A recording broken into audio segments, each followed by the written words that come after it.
Power देखो कैसे पढ़ना है, वर्क एनर्जी एंड पावर। देखिए जल्दी से, फिजिक्स पढ़ रहे हैं, फिजिक्स में ना वर्क अलग होता है। हम कब बोलेंगे फिजिक्स में वर्क हुआ है, तो हम बोलेंगे work is said to be done. Physics में वर्क कब होगा, work is said to be done if a body moves, अगर कोई बॉडी मूव करेगी, if a body moves in the direction of applied force, in the direction of applied force. तो physics में work कब होगा, अगर बॉडी अप्लाइड फोर्स की direction में मूव करेगी, है ना। तो मैंने बताया था जैसे ये कोई बॉडी है बच्चों, ये कोई बॉडी है ऐसे करके, ये कोई ऑब्जेक्ट है और हम इस पे फोर्स लगाएंगे ऐसे, ठीक है, ऐसे फोर्स लगाया और इसका डिस्प्लेसमेंट हुआ ऐसे, ये बॉडी यहां चली गई ऐसे, तो इसने ये जो डिस्प्लेसमेंट करा वो एस करा, तो इस पे जो वर्क हुआ उसका फॉर्मूला क्या है, एफ डॉट एस लेना है, एफ डॉट, डॉट का एक अलग मायने यहाँ पर, डॉट को हटा के ना हम कॉस थीटा लेते हैं, क्या लेते हैं हम, कॉस थीटा।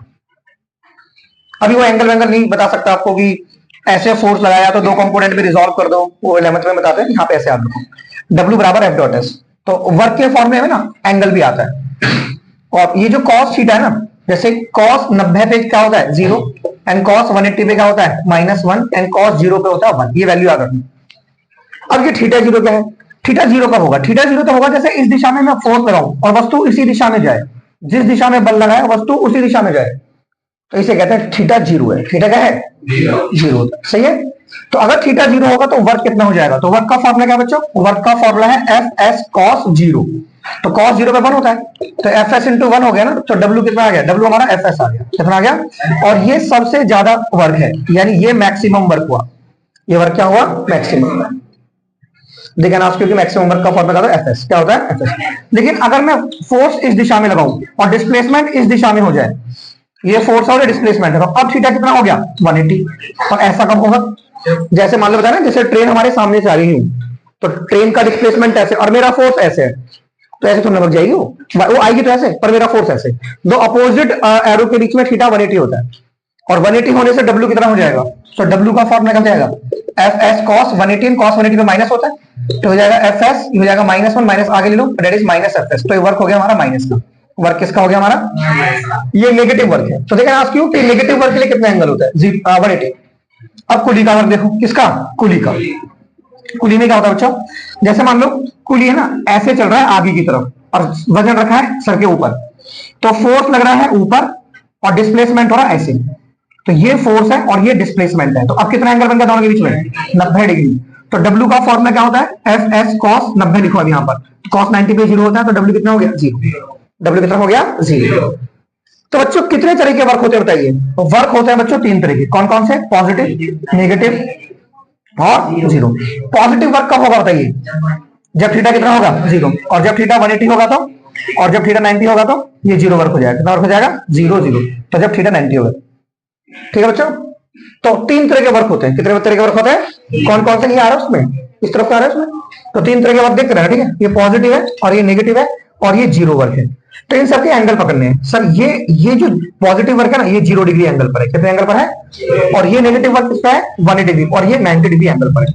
तो वर्क कितने तरह का होता है, 3 तरह का, positive, negative and 0, positive, negative and 0। और वर्क को देखो, वर्क का फॉर्मूला क्या है, एफ एस कॉस थीटा, ठीक है ऐसे। अब डेफिनेशंस के लिए तो सही था, कॉस थीटा से हमने डेफिनेशन निकाल लिया, 3 तरह के वर्क होते हैं, ठीक है, लेकिन आप आगे आप न्यूमेरिकल्स में कॉस थीटा यूज नहीं करोगे, आपके सारे फॉर्मेट एफएस हो जाएंगे, इसमें जाएंगे एफएस को, ठीक है। तो ये हो गया एफएस, तो ये हो गया हमारा न्यूटन और ये हो गया हमारा मीटर। तो न्यूटन मीटर बोले जूल, तो वर्क को हम जूल में नापते हैं, जूल में वर्क को कैसे बनाते हैं हम, जूल में। तो इसे ऐसे लिखते हैं S I unit of work, क्या लिखेंगे हम इसे, S I unit of work. तो S I unit of work क्या होती है, जूल, क्या होती है जूल। इसे बोलते हैं एमकेएस यूनिट भी कहते हैं बच्चे, क्या कहते हैं इसे, एमकेएस यूनिट। तो वर्क की एमकेएस यूनिट क्या होती है, joule joule joule joule joule, ठीक है। तो 2 यूनिट होती है, एक एमकेएस और एक सीजीएस, एक एमकेएस और सीजीएस। तो बच्चों जो सीजीएस यूनिट होती है ना, कौन सी यूनिट होती है, सीजीएस यूनिट। तो बच्चों सीजीएस यूनिट होती है अर्ग, ध्यान रखना ये अर्ग होती है, क्या होती है। और एक जूल में है ना, एक जूल में इतने अर्ग होते हैं, 10 की पावर 7 अर्ग एक जूल में, हाँ एक जूल में 10 की पावर 7 अर्ग होते हैं। और एक अर्ग में इतने जूल होते हैं, 10 की पावर -7 जूल, 10 की पावर -7 जूल। ये सारे रिलेशन आपको याद रखना। तो मैं पूछूंगा वर्क की यूनिट क्या होती है, तो क्या बोलोगे, जूल, क्या बोलोगे जूल। वर्क की यूनिट क्या होती है? जूल। इसे पता कैसे बोलना होता है? वर्क की एस आई यूनिट क्या होती है? तो क्या बोलोगे आप? जूल। और एस आई का मतलब एनटीएस होता है, और एक होती है सीजीएस यूनिट। तो सीजीएस यूनिट क्या होती है? अर्ग। और एक जूल में कितने यार? 7 अर्ग। और एक अर्ग में कितने जूल? बिल्कुल क्लियर रखिए। और वर्क का फॉर्मूला क्या होता है? F S. और पूरा फॉर्मूला क्या होता है? F S cos theta. चलिए नोट कीजिए, ड्रॉ कर दो। मतलब यहां से देखो एक क्वेश्चन आता है आपके पास, डिफाइन 1 जूल। ये पक्का आता है क्वेश्चन, डिफाइन 1 जूल। अब हमने फॉर्मूला पढ़ रखा है W का, W बराबर एफ एस। W बराबर, अगर 1 जूल को डिफाइन करना है ना, सबको 1 1 मान लो। इसको मान लो 1 न्यूटन, इसको मान लो 1 मीटर, सबको 1 1 मान लो, 1 जूल आ जाएगा। अब मोटी सी बात है, जैसे कोई ऑब्जेक्ट है ना, ये कोई ऑब्जेक्ट है और मैं इस पे 1 न्यूटन का फोर्स कर रहा हूं। कितना फोर्स कर रहा हूं? और ये कितनी दूर जाना चाहिए? ये ऑब्जेक्ट कितनी दूर जाना चाहिए? 1 मीटर दूर जाना चाहिए। तो हमने इस पे कितना काम करा? 1 जूल। कितना काम करा इस पर? अरे मोटी सी बात है, किसी ऑब्जेक्ट पे आप 1 न्यूटन का बल लगाओ, और 1 न्यूटन का बल लगाने से उसमें जो डिस्प्लेसमेंट आना चाहिए 1 मीटर आना चाहिए। कितना चाहिए? तो हमने उस पे 1 जूल काम करा। हमने उस पे कितना काम करा? तो work is said to be 1 joule. तो कैसे लिखेंगे? Work is said to be 1 joule when a force of 1 newton. When a force of 1 newton, जब 1 न्यूटन का फोर्स डिस्प्लेस कर देता है, displace a body up to 1 meter, displace a body up to 1 meter in the direction of applied force. In the direction of, हाँ जी, applied force की direction में उसको डिस्प्लेस कर देता है। तो work is said to be 1 joule when a force of 1 newton displace a body up to 1 meter in the direction of applied force. तो हमने उस पे कितना काम करा? 1 जूल। कितना काम करा हमने इसमें? Work joule. समझ में आ गया? तो पेपर में जरूर पूछते हैं आपसे, डिफाइन 1 जूल, डिफाइन 1 जूल। जैसे ये सिंपल सा क्वेश्चन दे देंगे, जैसे बोलेंगे ये ऑब्जेक्ट है, आपको क्वेश्चन पढ़ना आना चाहिए। ये एक ऑब्जेक्ट है और मैंने इस पे 4 न्यूटन का बल लगाया, और 4 न्यूटन का बल लगाने से ये ऑब्जेक्ट 10 मीटर दूर चला गया। कितनी दूर चला गया? तो बताओ हमने कितना काम करा? तो काम पूछा ना, तो काम का फॉर्मूला F इंटू में S, F इंटू में S। ठीक है, तो F कितना है हमारा? 4, और ये कितना है हमारा? 10। तो आंसर क्या है? 40 जूल। 40 या 40 न्यूटन मीटर भी लिख सकते हैं, 40 न्यूटन मीटर लिख सकते हैं, 40 जूल लिख दीजिए, 40 जूल। मोटी सी बात है ना। अरे जो चीज न्यूटन में, वो क्या होता है? फोर्स। क्या होता है वो? आपको ऐसे पहचाना है, सर न्यूटन को देखिए, सर ये न्यूटन में है तो ये तो फोर्स हो गया, और जो मीटर में वो एस हो गया। एस माने डिस्प्लेसमेंट। एस माने क्या होता है? हाँ, तो आपसे वर्क पूछा तो लगाओ फॉर्मूला। वर्क के लिए एस चाहिए, एस चाहिए तो रैप और ये एस। सही है, तो ऐसा क्वेश्चन आपको मिल जाएगा। ठीक है बच्चों, सही है। तो वर्क 1 जूल का होता है जब 1 न्यूटन का बल लगाने पर वस्तु 1 मीटर दूर जानी चाहिए, तो वर्क 1 जूल हो गया। इसी तरीके से डिफाइन कर देते हैं पावर को। किसको डिफाइन कर देते हैं? पावर को डिफाइन करते हैं बच्चों रेट ऑफ डूइंग वर्क बोल के। Rate of doing work, rate of doing work is called power. Rate of doing work is called power. तो पावर का फॉर्मूला होता है, पावर का फॉर्मूला होता है W बाई टी। रेट का मतलब होता है T से डिवाइड करना। जैसे आपने रेट बोला तो आपका मतलब है T नीचे आएगा डिवाइड में, ऑफ डूइंग वर्क यानी वर्क ऊपर आएगा। तो वर्क अपॉन टी क्या हो गया? पावर। तो वर्क को किसमें नापते हैं? जूल में, और इसको नापते हैं सेकंड में। तो जूल पर सेकंड क्या हो गया? वॉट हो गया। क्या हो गया हमारा? वॉट। तो पावर की एसआई यूनिट क्या होती है? What. What is the SI unit of power? Question समझ में आ रहा है? What is the SI unit of power? What. What होती है वॉट। ठीक है, अब 1 किलोवाट में कितने वॉट होते हैं? 1 किलोवाट में 1000 वॉट होते हैं। कितने वॉट होते हैं? 1000 वॉट। और 1 मेगावाट में कितने वॉट होते हैं? 10 की पावर 6 वॉट, 10 की पावर। और एक होता है हॉर्स पावर। 1 हॉर्स पावर में होते हैं 746 वॉट, जो कि किलोवाट में कितने होते हैं? 0.746 किलोवाट। ये चीज ध्यान रखना। ये हॉर्स पावर होती है प्रैक्टिकल यूनिट। क्या होती है ये प्रैक्टिकल यूनिट किसकी होती है? पावर की। तो मैं पूछूंगा पावर की प्रैक्टिकल यूनिट कौन सी है? तो क्या बोलोगे आप? Horse power, horse power, horse power. और 1 हॉर्स पावर में कितने वॉट होते हैं? 0.746 किलोवाट और 746 वॉट। क्वेश्चन अगर मैं इंग्लिश में क्वेश्चन बोलूं समझ जाओगे ना। What is the SI unit of power? What is the SI unit of work? Joule. What is the SI unit of work? Joule. And what is the SI unit of power? Watt। तो joule पर second क्या होता है? Joule पर second ऐसे ही पूछ सकते हैं। हाँ, जूल पर सेकंड क्या होता है? वॉट। समझ में आ गया? तो जो ऐसे है ना, एक सिंपल आपको एमसीक्यू में दे देंगे ऐसे कि ये लिख देंगे जूल और लिख देंगे सेकंड। आपको हिसाब लगाना है। जूल का मतलब W, सेकंड का मतलब T, यानी W बाई T। ये बन गया पावर। तो पावर को नापते हैं वॉट में। पावर किसमें नापते हैं हम? वॉट में नापते हैं। पावर किसमें नापते हैं हम? वॉट में। पावर किसमें नापते हैं हम? वॉट में, वॉट में, वॉट में। WATT, what, what, what. तो 1 किलोवाट में कितने वाट होते हैं? 1000 वाट। और 1 मेगावाट में, और 1 हॉर्स पावर में 746 वाट या फिर 0.746 किलोवाट। और हॉर्स पावर क्या चीज होती है? पावर की प्रैक्टिकल यूनिट। देखो अगर पावर की एसआई यूनिट पूछे तो क्या लिखना है? वॉट। क्या लिखना है? और पावर की प्रैक्टिकल यूनिट पूछे तो हॉर्स पावर। ध्यान रखना। चलो नोट करो ये सब। एक क्वेश्चन आता है आपका पावर के टर्म्स में, जैसे क्वेश्चन आता है डिफाइन 1 वॉट। पावर 1 वॉट कितनी होती है? तो इस चीज को डिफाइन करना होगा तो पहले फॉर्मूला लिखो, लिख दिया और सबको 1 1 मान लो। 1 जूल 1 सेकेंड, तो ये हो गया 1 वॉट। क्या हो गया? 1 वॉट। तो लिखो power is said to be 1 watt. Power is said to be 1 watt. तो पावर 1 वॉट कब खर्च होगी? Power is said to be 1 watt when 1 joule of work has been done. कितना वर्क होगा? 1 joule. When 1 joule of work, when 1 joule of work has been done किया जाएगा इन 1 second. जब 1 joule काम 1 सेकंड में होगा तो पावर 1 वॉट खर्च होगी। जब 1 जूल कार्य का समापन 1 सेकंड में होगा तो पावर कितनी खर्च होगी? 1 वॉट। अरे मोटी सी बात है। आप 1 जूल काम कर रहे हो, क्या कर रहे हो आप? लेकिन आपने करा वो 1 सेकंड में करा, तो आपकी शक्ति कितनी खर्च हुई? 1 वॉट। 1 what 1 what. जैसे किसी बल्ब पे 400 वॉट लिखा देखो, तो इसका मतलब है वो बल्ब 1 सेकंड में 400 जूल काम करता है। और किसी में 1000 लिखा देखो, तो वो 1 सेकंड में कितना काम कर रहा है? 1000 जूल। 1000 जूल। तो पावर होती है 1 watt when 1 joule of work has been done in 1 second. 1 joule of work has been done in 1 second. तो पावर कितनी खर्च हुई बच्चों? 1 वॉट खर्च हुई। पावर कितनी खर्च हुई? 1 watt when 1 joule of work has been done in 1 second. अब देखो एक यूनिट आती है एनर्जी की कॉमर्शियल यूनिट। क्या आती है? एनर्जी की कॉमर्शियल यूनिट। एनर्जी की कॉमर्शियल यूनिट क्या होती है बच्चों? एनर्जी की कॉमर्शियल यूनिट किलोवाट आवर। ये किलो, ये कैपिटल डब्ल्यू और ये स्मॉल है, ऐसे लिखना है, दोनों स्मॉल बीच में कैपिटल। किलोवाट आवर ये एनर्जी की कॉमर्शियल यूनिट होती है। ठीक है। एनर्जी की मैं पूछूं एनर्जी की यूनिट क्या है तो जूल बोल रहे हैं, जूल। एनर्जी की जूल होती है, लेकिन कॉमर्शियल यूनिट क्या होता है? Kilowatt hour. और 1 किलोवाट आवर में इतने जूल होते हैं। 3.6 इंटू में 10 की पावर 6 जूल। बच्चों इस चीज को फोकस करो, गलत मत कर देना। मैं पूछूं what is the SI unit of energy? What is the SI unit of energy?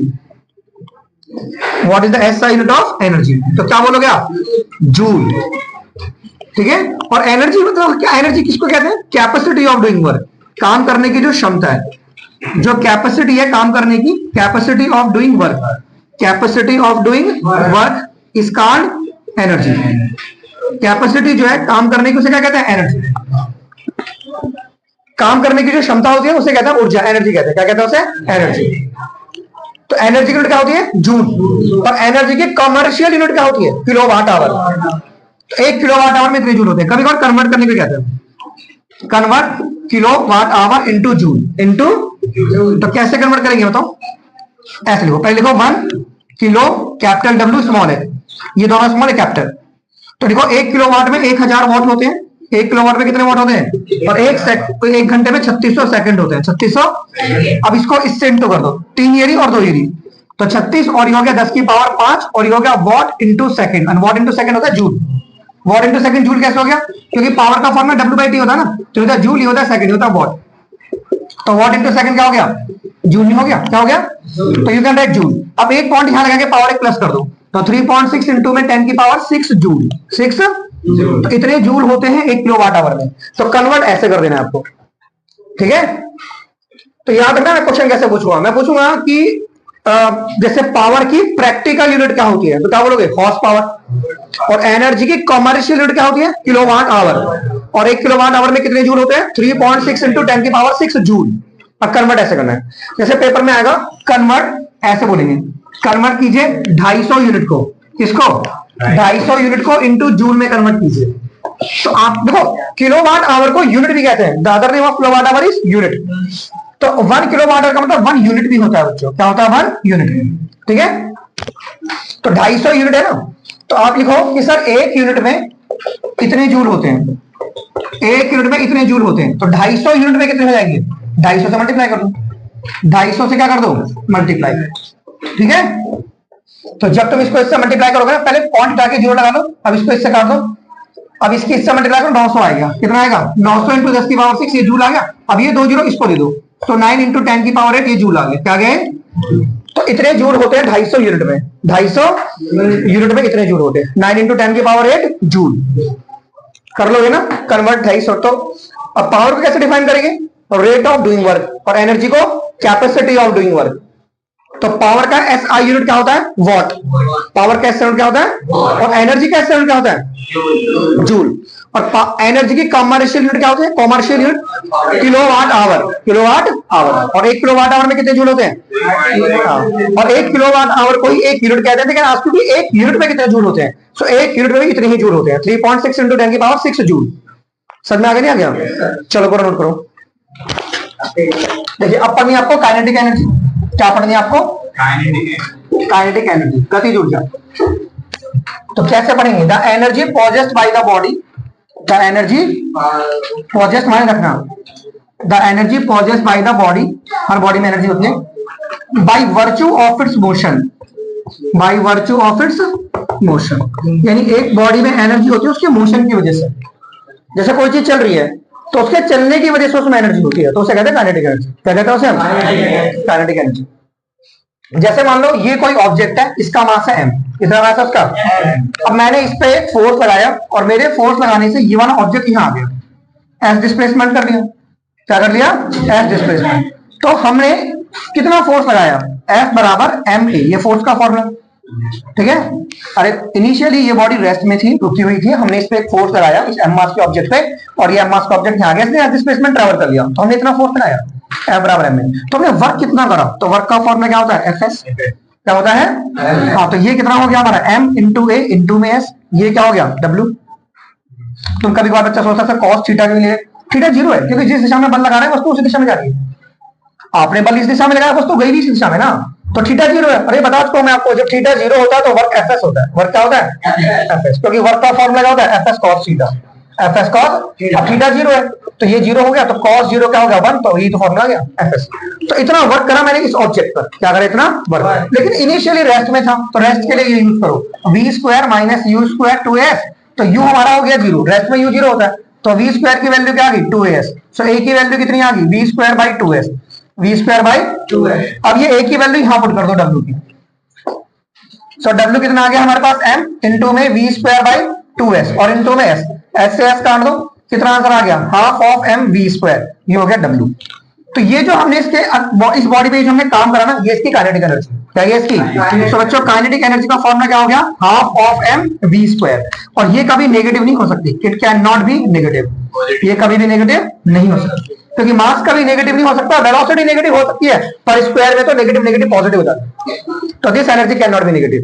तो काइनेटिक एनर्जी कैसे निकाली मैंने? एक रुकी हुई बॉडी को चलाने के लिए मैंने उस पर काम करा, तो जितना मैंने उसके ऊपर काम करा वो उसकी काइनेटिक एनर्जी। तो क्या है उसकी? Kinetic energy. एक रुकी हुई बॉडी को चलाने के लिए हमने उस पर काम करा, तो जितना हमने उस पर काम करा वो क्या उसकी? Kinetic energy. तो कैसे डिफाइन करेंगे काइनेटिक एनर्जी को? The energy possessed by the body by virtue of its motion. किसी भी वस्तु में उसके गति की वजह से जो ऊर्जा होती है उसे कहते हैं उसकी काइनेटिक एनर्जी। जैसे बंदूक की गोली में ऊर्जा क्यों होती है? एनर्जी क्यों होती है? क्योंकि उसमें मोशन होता है, वेलोसिटी होती है। तो वेलोसिटी की वजह से जो एनर्जी होती है उसे क्या कहते हैं हम? Kinetic energy. क्या कहते हैं उसे हम? Kinetic energy. क्या कहते हैं उसे हम? Kinetic energy. सही है? तो डिफाइन कर लोगे काइनेटिक एनर्जी क्या? तो फॉर्मूला क्या होता है काइनेटिक एनर्जी का? Half of m v square, half of m, half of m, half of m v square, ये काइनेटिक एनर्जी का फॉर्मूला है। ये एनर्जी कभी भी नेगेटिव नहीं हो सकती, ध्यान रखना, ये हमेशा पॉजिटिव ही होगी। ये क्यों होती है? चलने की वजह से। जैसे एक बॉलर बॉल को भाग के क्यों फेंकता है? क्योंकि भागने से उसके पास एनर्जी आ जाती है, उस एनर्जी से बॉल फेंक देता है। तो अगर आप मोशन में हो तो मोशन की वजह से आपके पास एक एनर्जी होगी, उसे कहेंगे काइनेटिक एनर्जी। तो किसी भी वस्तु में उसके मोशन की वजह से एक एनर्जी होती है, उसे कहते हैं kinetic energy. The energy possessed by the body by virtue of its motion, the energy possessed by the body by virtue of its motion. समझ में आ गया ना क्या? तो मोशन की वजह से जो एनर्जी है उसे क्या कहेंगे? Kinetic energy. एंड क्या फॉर्मूला काइनेटिक एनर्जी का? Half of m v square, half of m v square, half of m। तो नोट करो प्लीज, नोट करो बेटा, उसको करो। पोटेंशियल एनर्जी, कौन सी एनर्जी? पोटेंशियल एनर्जी क्या होती है? The energy possessed by the body, the energy possessed by the body. किसी बॉडी में एनर्जी होती है उसकी पोजीशन की वजह से। किसकी वजह से?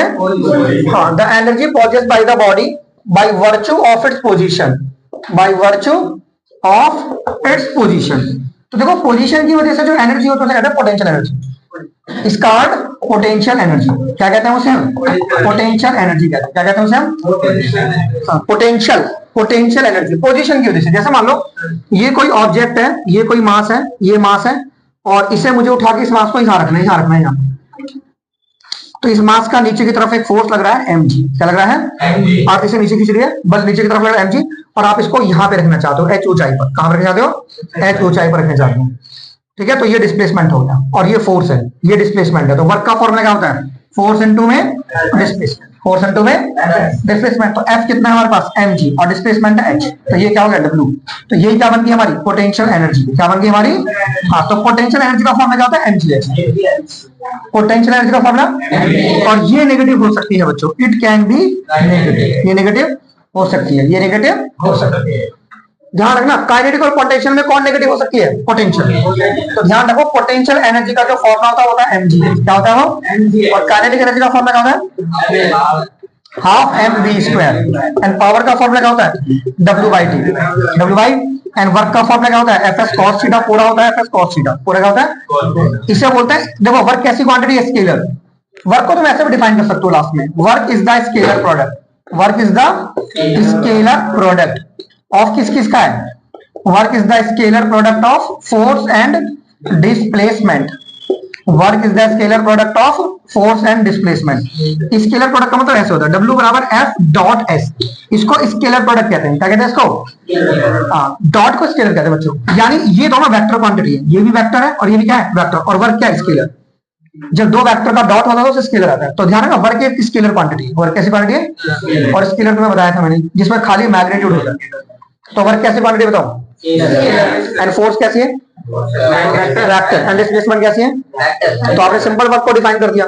So work is the scalar product of force and displacement का जो स्केलर प्रोडक्ट है वही वर्क है। वही क्या है? वर्क। तो मैं पूछ रहा हूं, डिफाइन करो वर्क को, कैसे डिफाइन कर देना? ये work is the scalar product of force and displacement. यानी वर्क का formula F dot S। F dot S, F dot S। Dot पटा के क्या लेते हैं? क्रॉस। डॉट पटा के कॉस लेते हैं, कॉस कहते हैं कॉस। ये डॉट हटेगा तो क्या लेंगे? Cos theta. क्या लेंगे? Cos theta. समझ में आ गया? तो पोटेंशियल एनर्जी क्या होती है? mgh। Potential energy, kinetic energy half mv square. तो किसी वस्तु में उसके मोशन की वजह से जो एनर्जी वो कौन सी है? और काइनेटिक एनर्जी है। मोशन की वजह से कौन सी एनर्जी है? एंड पोजीशन की वजह से, ध्यान रखना, पापा मतलब पोटेंशियल पोजीशन की वजह से, और काइनेटिक एनर्जी मोशन की वजह से। ठीक है, कौन सी नेगेटिव हो सकती है? पोटेंशियल। कौन सी नेगेटिव नहीं हो सकती? काइनेटिक। तो ये एनर्जी, और एनर्जी को कैसे डिफाइन करते हैं? कैपेसिटी ऑफ डूइंग वर्क, काम करने की क्षमता को एनर्जी कहते हैं। और रेट को कहते हैं पावर। रेट को कहते हैं, तो rate of doing work power, and capacity of doing work is called energy. Capacity of doing work is called energy. तो वर्क क्या होता है? Scalar product of force and displacement. Scalar product of force and displacement. कितने तरह का work होता है? Positive, negative and zero. Positive, negative and zero. तो अगर मुझे नेगेटिव वर्क डिफाइन करना तो कैसे डिफाइन करेंगे? नेगेटिव वर्क को डिफाइन करो सर। तो work is said to be negative. Work negative हो गया कब? Work is said to be negative. Work is said to be negative if a body moves. अगर कोई बॉडी मूव कर रही है, if a body moves, if a body moves in the direction, if a body moves in the direction opposite to that of applied force. Opposite to that of applied force. Opposite to that of applied force. Applied force. अगर कोई body applied force के opposite चल रही है, applied force के, जैसे applied force है ऐसे, बॉडी चल रही है ऐसे, तो ये कौन सा वर्क हुआ? नेगेटिव वर्क हुआ। कौन सा वर्क हुआ? जैसे आप जीने से नीचे उतरो तो आप नेगेटिव वर्क करते हो। जब आप जीने से नीचे उतरते हो ना, तो आप फोर्स तो नीचे की तरफ लगाते हो, डिस्प्लेसमेंट पीछे की तरफ रखते हो। तो फोर्स आगे, डिस्प्लेसमेंट पीछे, नेगेटिव वर्क है। लेकिन जब जीना ऊपर चढ़ते हो तो फोर्स भी ऊपर होता है, डिस्प्लेसमेंट भी ऊपर ही होता है, वो पॉजिटिव वर्क होता है। जैसे ये मैं तैर रहा हूं, मैं गया फोर्स पीछे और मैं गया आगे, ये नेगेटिव वर्क है। मैंने फोर्स कैसे लगाया? पीछे, और मैं कहां गया? आगे। तो ये फोर्स है और ये क्या? डिस्प्लेसमेंट। तो जब फोर्स और डिस्प्लेसमेंट अपोजिट हो गए तो वर्क नेगेटिव होता है। तो तैरने में नेगेटिव वर्क होता है, जीना चढ़ने में पॉजिटिव, उतरने में नेगेटिव, उतरने में नेगेटिव। कितने तरह का वर्क होता है? 3 तरह का, पॉजिटिव, नेगेटिव और जीरो। वर्क जीरो का होता है जब फोर्स और डिस्प्लेसमेंट के बीच में 90 एंगल बन जाता है। जैसे पुली के केस में जब फोर्स और डिस्प्लेसमेंट के बीच में बनने वाला एंगल 90 डिग्री होता है तो वर्क जीरो हो जाता है। वर्क क्या हो जाता है? जीरो। वर्क क्या हो जाता है? जीरो। चलो खत्म करो, निकाल दो बेटा फोन।